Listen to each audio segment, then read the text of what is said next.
PNB Punjab national bank की तरफ से आपकी नोटिफिकेशन यहाँ पर आ चुकी है अप्रेंटिस की पोजीशन पर। अब यहाँ पर बात कर लेते हैं कितनी क्या वैकेंसीज हैं, स्टार्टिंग डेट ऑफ एप्लीकेशन इसकी क्या रहने वाली है।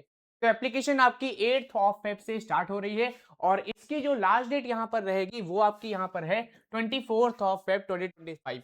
ठीक है, स्टार्टिंग डेट ऑफ एप्लीकेशन आपकी 8 ऑफ फेब है और क्लोजिंग डेट यहाँ पर है, ऑनलाइन जो सबमिशन की लास्ट डेट है वो आपकी है 24 ऑफ फेब 2026। अब यहाँ पर बात कर लेते हैं tentative date of online examination की। तो आपका फर्स्ट वीक ऑफ मार्च में आपका यहाँ पर एग्जामिनेशन कंडक्ट किया जाएगा। अभी हम डिटेल में सिलेक्शन का प्रोसीजर भी यहाँ पर डिस्कस करने वाले हैं। Eligibility criteria, cut off date, age relaxation, qualification, ये सभी आपकी 1 जैन 2026 तक आपकी कंप्लीट हो जानी चाहिए। ठीक है, जो भी आपकी डिग्री है वो 1 जनवरी तक, जो भी आपकी एज है 1 जैन तक पूरी कंप्लीट हो जानी चाहिए। ठीक है, बाकी कैसे कैसे में अप्लाई करना होगा तो इसकी ऑफिशियल वेबसाइट pnb.bank.in पर जाकर आपको अप्लाई करना होगा। ठीक है, ऑफिशियल वेबसाइट यहाँ पर गिवन है। इसके अलावा यहाँ पर बात कर लेते हैं एलिजिबिलिटी क्राइटेरिया की। तो नेशनैलिटी आप यहाँ पर दे सकते हैं, ये सभी एग्जाम में आपका कॉमन रहता है, तो ये आप यहाँ पर पढ़ सकते हैं। अब यहाँ पर बात कर लेते हैं एज की कि कितनी क्या आपको आपकी यहाँ पर एज होनी चाहिए कि आप इस पोजीशन पर अप्लाई कर सके। तो मिनिमम यहाँ पर 20 ईयर्स है और मैक्सिमम यहाँ पर कितना है 28 ईयर्स। अब यहाँ पे कुछ रिजर्व कैटेगरीज हमारे पास हैं जिनको यहाँ पर एज रिलैक्सेशन प्रोवाइड किया जाता है।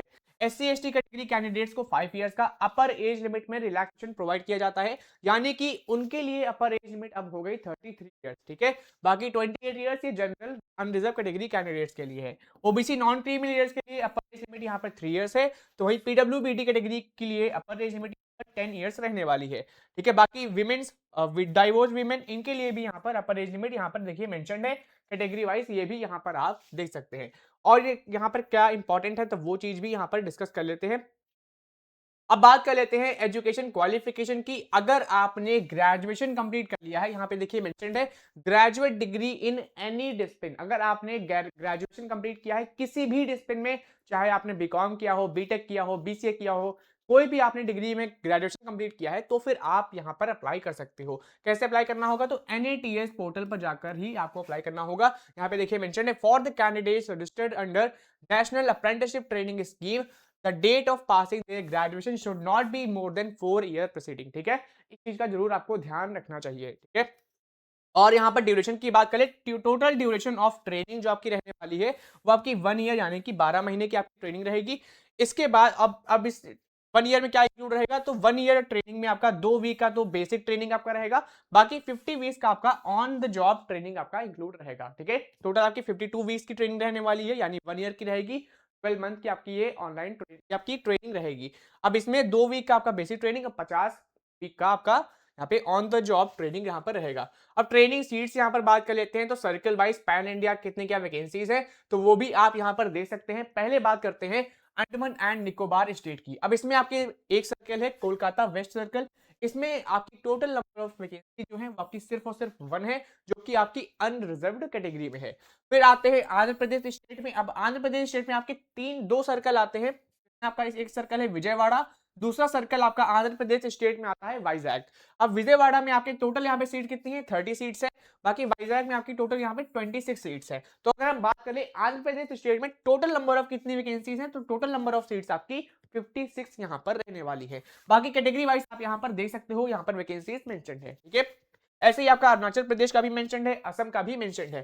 ठीक है, बाकी अदर स्टेट्स के भी यहाँ पर आपकी वैकेंसीज कितनी है तो वो सभी मेंशन है। अब यहाँ पर बात कर लेते हैं कि यूपी में कितनी आपकी वैकेंसीज हैं, उत्तर प्रदेश में आपकी कितनी क्या वैकेंसीज इसमें मेंशन है। तो यूपी के कैंडिडेट्स इसमें ध्यान दें कि यूपी की मैं वैकेंसी बताने जा रहा हूँ अप्रेंटिस की कितनी क्या इसमें मेंशन है। तो यहाँ पर आप देख सकते हैं उत्तर प्रदेश का देखिए मेंशन है। अब इसमें पहले बात कर लेते हैं तो पहले हम बात करेंगे आगरा सर्कल की। तो आगरा सर्कल में टोटल यहाँ पर आपकी 38 वैकेंसीज रहने वाली है, बाकी कैटेगरी वाइज यहाँ पर आपकी मेंशन है। ठीक है, ये आपकी कैटेगरी वाइज वैकेंसीज आपकी लिखी है।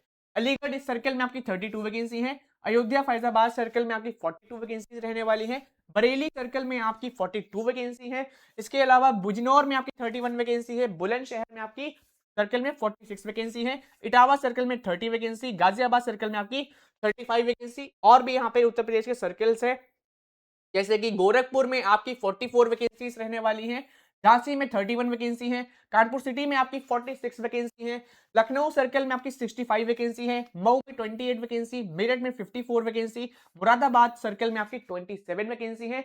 इसके अलावा यहाँ पर मुजफ्फरनगर में 38 वैकेंसी, नोएडा में 37 वैकेंसी, प्रयागराज इलाहाबाद में 29 वैकेंसी है, रायबरेली सर्कल में 26 वैकेंसी, सहारनपुर में 33 वैकेंसी, सीतापुर में 26 वैकेंसी, वाराणसी सर्कल में आपकी 34 वैकेंसी है। अगर हम ओवरऑल बात करें कि उत्तर प्रदेश में अप्रेंटिस की कितनी पोजीशन है, तो टोटल नंबर ऑफ पोस्ट यहां पर अप्रेंटिस की 814 टोटल नंबर ऑफ पोस्ट हैं उत्तर प्रदेश में। ठीक है, बाकी आप अपने स्टेट्स का यहां देख सकते हैं, जैसे कि उत्तराखंड का भी मेंशन्ड है, वेस्ट बंगाल का भी यहां पर मेंशन्ड है। ठीक है, इसके अलावा छत्तीसगढ़ का भी यहां पर मेंशन्ड है।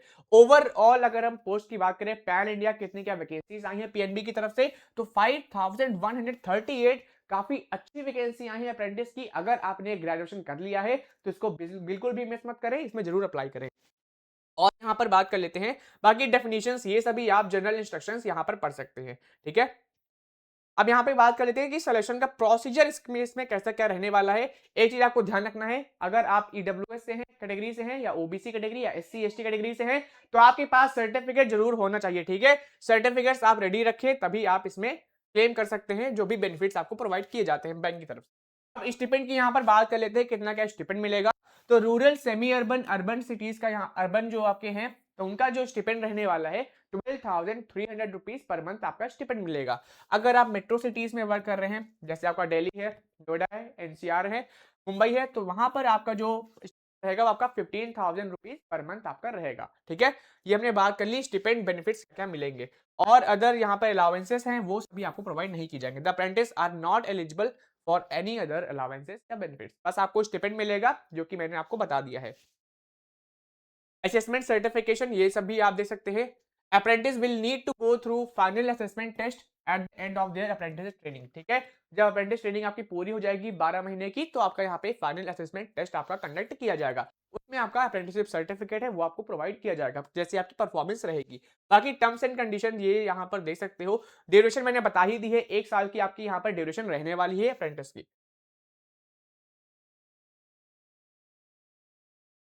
अब चलिए यहाँ पर बात कर लेते हैं कि आपको कैसे क्या अप्लाई करना होगा। तो रजिस्ट्रेशन आप यहाँ पर दे सकते हो, मैंने स्टार्टिंग में बताया था, इसकी ऑफिशियल वेबसाइट pnb.bank.in पर ही जाकर आपको अप्लाई करना होगा। ठीक है, एम्प्लॉयमेंट अपॉर्चुनिटीज में जाइए, फिर अप्रेंटिस अपॉर्चुनिटीज, और फिर वहां पर आपको पीएनबी यानी पंजाब नेशनल बैंक में जाना है सेक्शन में, फिर PNB apprentice program 2025-2026 detail notification, वहां पर जाकर आपको अप्लाई कर देना है। ठीक है, बाकी एलिजिबिलिटी के लिए आप यहाँ पर चेक कर सकते हो। तो ये सभी डिटेल्स आप यहाँ पर पढ़ लेना। अब डॉक्यूमेंट टाइप आप देख सकते हो, फाइल क्या आपका साइज रहना चाहिए फाइल का। ठीक है, तो वो सभी आपके जनरल इंस्ट्रक्शंस में काउंट किए जाएंगे, और इसको आप इसकी ऑफिशियल वेबसाइट पर पढ़ लेना।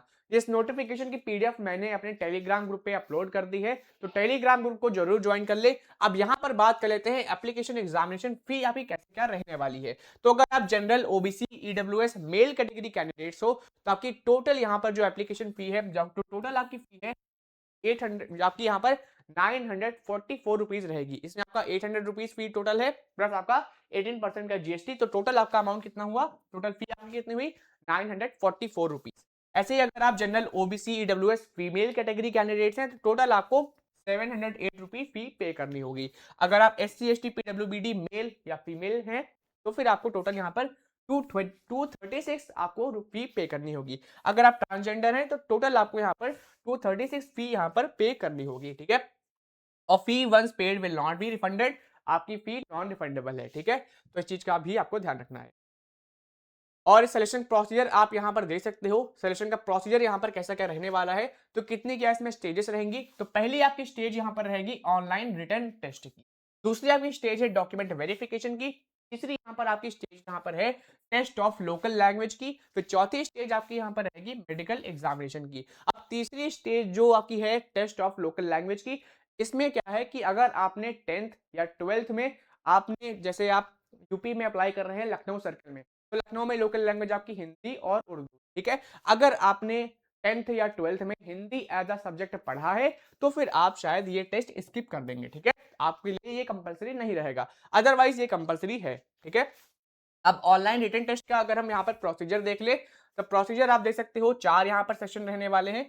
पहला सेक्शन आपका यहाँ पर रहेगा जनरल फाइनेंशियल अवेयरनेस का। अब इसमें टोटल नंबर ऑफ क्वेश्चन 25 रहेंगे, मैक्सिमम मार्क्स 25 रहेगा।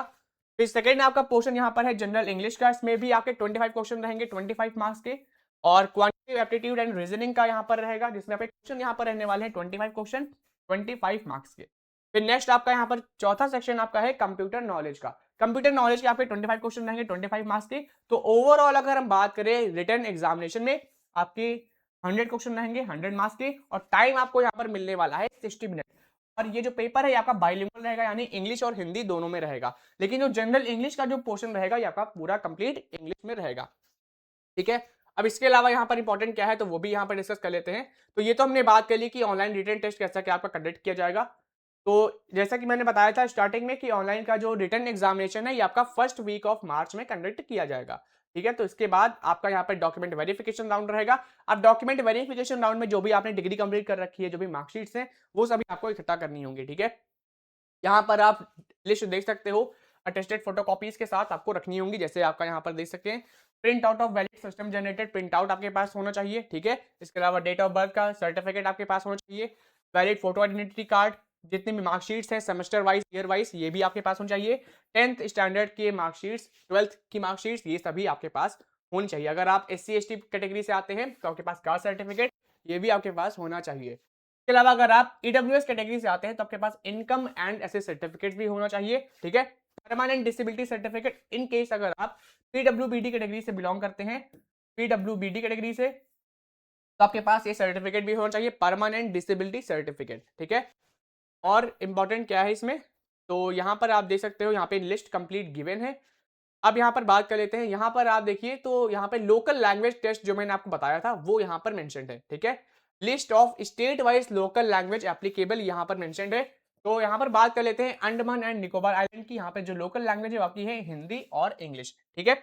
ऐसे ही अगर बिहार की बात करें, बिहार की जो लोकल लैंग्वेज है वो यहाँ पे हिंदी और उर्दू है। असम की यहाँ पे असमीज, बंगाली, बोडो है। यानी कि अगर आपने 10th में असमीज, बंगाली या बोडो एज अ सब्जेक्ट पढ़ा है तो फिर आप ये जो लोकल लैंग्वेज आपका टेस्ट होने वाला है थर्ड राउंड, ये आप स्किप कर सकते हो। तो इस चीज का आपको ध्यान रखना है। और यहाँ पर अगर बात कर ले उत्तर प्रदेश की, तो उत्तर प्रदेश में अगर आप यहाँ पर देख पा रहे हैं तो उत्तर प्रदेश में जो लोकल लैंग्वेज है जो मैंने बताई थी आपकी हिंदी और उर्दू यहाँ पर लोकल लैंग्वेज रहती है। अगर आपने हिंदी या फिर उर्दू एज अ सब्जेक्ट पढ़ा है 10th या 12th में तो फिर आप ये टेस्ट स्किप कर सकते हैं। फिर आपका जो फाइनल स्टेज है वो आपका है मेडिकल एग्जामिनेशन का, ठीक है। फाइनल स्टेज यहाँ पर रहने वाला है वो आपका है मेडिकल एग्जामिनेशन का। फाइनल सिलेक्शन यहाँ पर बात कर लेते हैं तो verification of eligibility for the post ये भी आप देख सकते हैं, written test, document verification, test of local language, ये सभी आपके यहाँ पर फाइनल मेरिट लिस्ट में आपकी प्रिपेयर की जाएगी। इसके बाद आपका मेडिकली फिट रहना ये भी आपका इंपॉर्टेंट है। तो इनके बिहाफ पर आपकी यहाँ पर फाइनल मेरिट लिस्ट प्रिपेयर होगी। और यहाँ पर इंपॉर्टेंट क्या है, जनरल इन्फॉर्मेशन, ये सभी आप यहाँ से पढ़ सकते हैं जनरल इन्फॉर्मेशन। बाकी मैं आपको एक बार फॉर्मेट दिखा देता हूं कि जो भी आपके सर्टिफिकेट्स होंगे, जो भी आप सर्टिफिकेट प्रिपेयर करोगे तो उसका फॉर्मेट कैसा क्या रहने वाला है। जैसे अगर आप SC ST कैटेगरी कैंडिडेट्स हो तो आपका जो फॉर्मेट रहेगा सर्टिफिकेट का वो आपका कुछ ऐसा रहेगा, ठीक है। यहाँ पे फॉर्मेट आपको दिख रहा है, कुछ ऐसा आपका फॉर्मेट रहने वाला है। तो इस वीडियो में फिलहाल इतना ही। अगर आप हमारे चैनल रैंकीपीडिया एजुकेशन पर नए हैं तो चैनल को अभी सब्सक्राइब कर ले। मिलते हैं एक और नए रिक्रूटमेंट वीडियो में। धन्यवाद।